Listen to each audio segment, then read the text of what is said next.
ಈಗ ಜಸ್ಟ್ ನಾವು ಸ್ನಾನ ಎಲ್ಲ ಮುಗಿಸ್ಕೊಂಡು ರಿಫ್ರೆಶ್ ಆಗಿ ಹೊರಟಿದ್ದೀವಿ ಹಂಪೆ ಕಡೆಗೆ.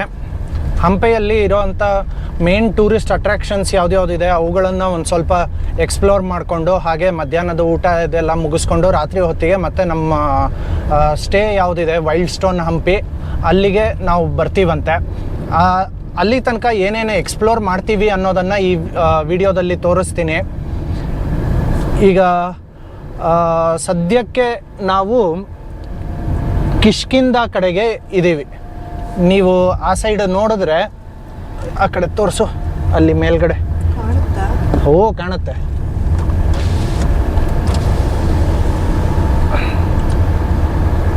ಅಲ್ಲಿ ನೀವು ಸ್ಟ್ರೈಟ್ ಆಗಿ ನೋಡಿದ್ರೆ ನಿಮ್ಗೊಂದು ಬೆಟ್ಟದ ಮೇಲ್ಗಡೆಗೆ ಒಂದು ದೇವಸ್ಥಾನ ಕಾಣಿಸ್ತಾ ಇರ್ಬೋದು.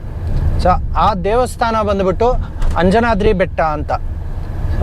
ಆಂಜನೇಯನ ಹುಟ್ಟಿದ ಸ್ಥಳ ಅನ್ನೋವಂಥದ್ದು ಪುರಾಣದಲ್ಲಿ ಪ್ರಕಾರ ಹೇಳ್ತಾರೆ. ತ್ರೇತಾಯುಗದಲ್ಲಿ ಶ್ರೀರಾಮ ಇದ್ದಂತಹ ಟೈಮಿನಲ್ಲಿ ಇದನ್ನು ಕಿಷ್ಕಿಂಧ ಅಂತ ಕರಿತಾ ಇದ್ರು. ಸೊ ನಿಮಗೆ ನೀವು ರಾಮಾಯಣ ಸ್ವಲ್ಪ ಎಲ್ಲ ಓದಿ ತಿಳ್ಕೊಂಡು ನೋಡಿದರೆ ನಿಮಗೆ ಗೊತ್ತಿರಬಹುದು, ವಾಲಿ ಸುಗ್ರೀವ ರಾಮ ಬಂದು ವಾಲಿಯನ್ನು ವಧೆ ಮಾಡ್ತಾನೆ ಸುಗ್ರೀವನಿಗೋಸ್ಕರ. ಆ ಪಾರ್ಟ್ ಎಲ್ಲ ನಡೆದಂತಹದ್ದು ಈ ಕಿಷ್ಕಿಂಧದಲ್ಲಿ.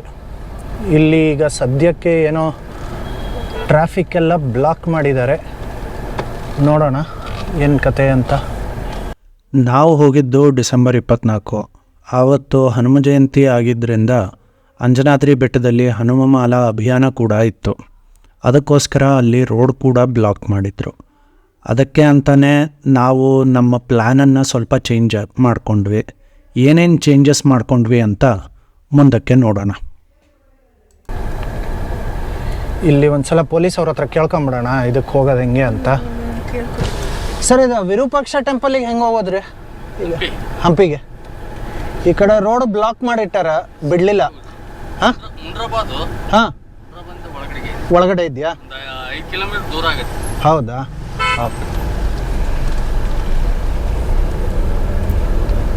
ಓಕೆ, ಮುನ್ರಾಬಾದ್ವರೆಗೂ ಹೋಗ್ಬೇಕಾ ಈಗ? ಒಳ್ಳೆ ಸೂಪರ್ ಆಯಿತು. ಬಿಸಿಲಲ್ಲಿ ಬರಿಗಾಲಲ್ಲಿ ಹೆಂಗೆ ನಡೀತಾರೆ ನಾವು ಪಾದಯಾತ್ರೆ ಮಾಡ್ತಾರೆ.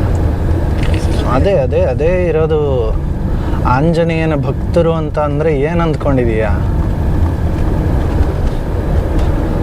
ಆಂಜನೇಯ ಶ್ರೀರಾಮನ ಮಹಿಮೆ ಅನ್ನೋದೇ ಇದಕ್ಕೆ.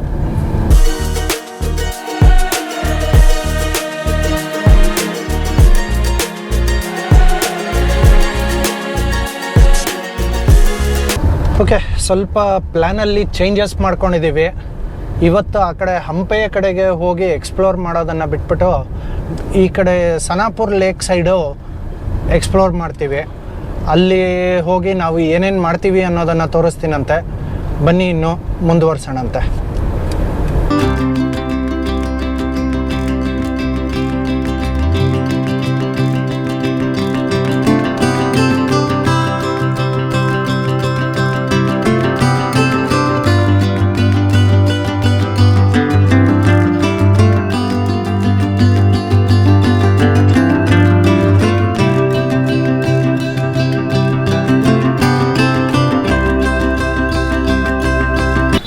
ಸೊ ಸಣಾಪುರ ಲೇಕಿಂದ ಒಂದು ಸ್ವಲ್ಪ ಮುಂದೆ ಬಂದ್ಬಿಟ್ಟು ಇಲ್ಲೇ ಒಂದು ಮರ ಸಿಕ್ತು.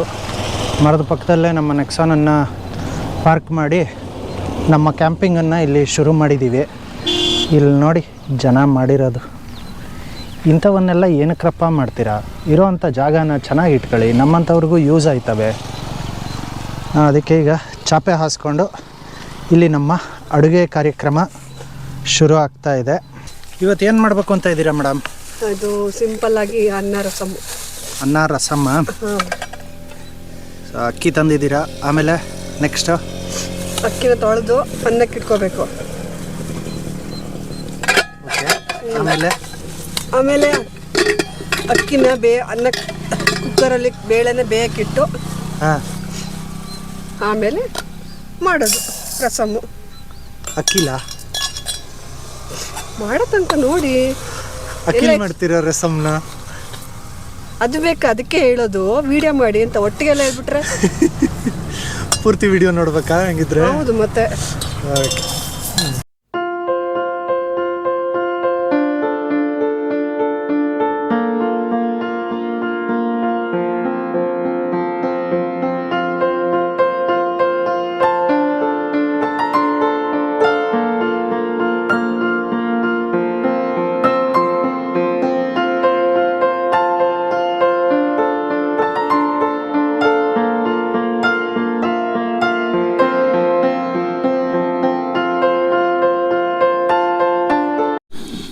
ನಮ್ಮ ಜುಗಾಡ್ ನೋಡಿ, ಒಂದು ಸನ್ಪ್ಯೂರ್ ಅವರದ್ದು ಅಲ್ಲಿ ಟಿನ್ ಡಬ್ಬ ಸಿಕ್ಕಿತ್ತು, ಅದನ್ನು ಕಟ್ ಮಾಡಿಸ್ಕೊಂಬಿಟ್ಟು ಗ್ಯಾಸ್ ಸ್ಟವ್ ಇದ್ರದ್ದು ಗಾಳಿ ಬರಬಾರ್ದು ಅಂತ ಈ ಥರ ಮಾಡಿದ್ದೀವಿ.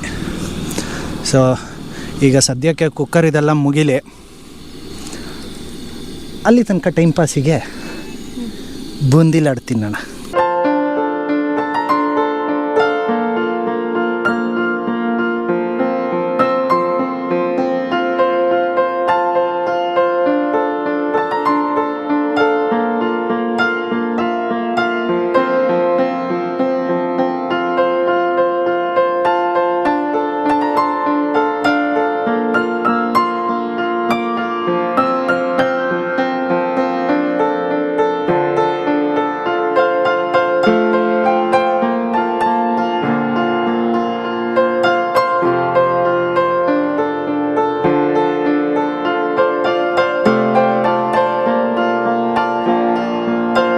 ಅಡುಗೆ ಎಲ್ಲ ಕಂಪ್ಲೀಟ್ ಆಯಿತು, ಈಗ ಊಟ ಮಾಡೋಣಂತೆ.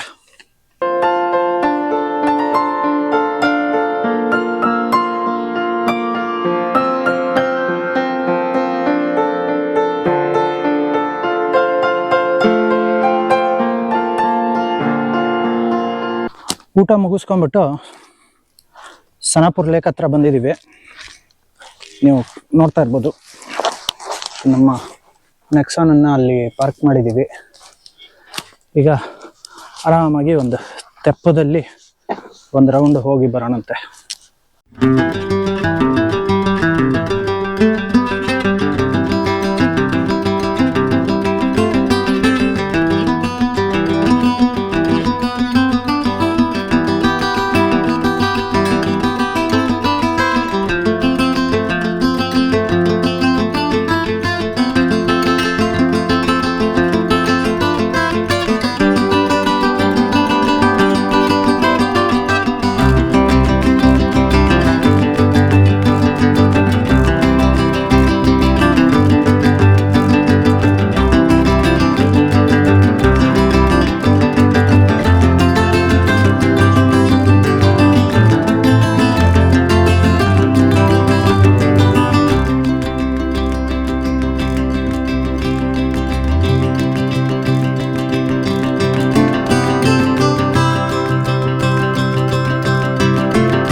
ಸೊ ಇಲ್ಲಿವಾಗ ಸನ್ಸೆಟ್ಟಿಗೆ ಅಂತ ಬಂದಿದ್ವಿ, ಬಟ್ ಮೇಡಮ್ ಅವರಿಗೆ ಸ್ವಲ್ಪ ನೆಗಡಿ ಜಾಸ್ತಿ ಆಗ್ಬಿಟ್ಟು ಕುತ್ಕೊಳ್ಳೋಕ್ಕಾಗ್ತಾಯಿಲ್ಲ.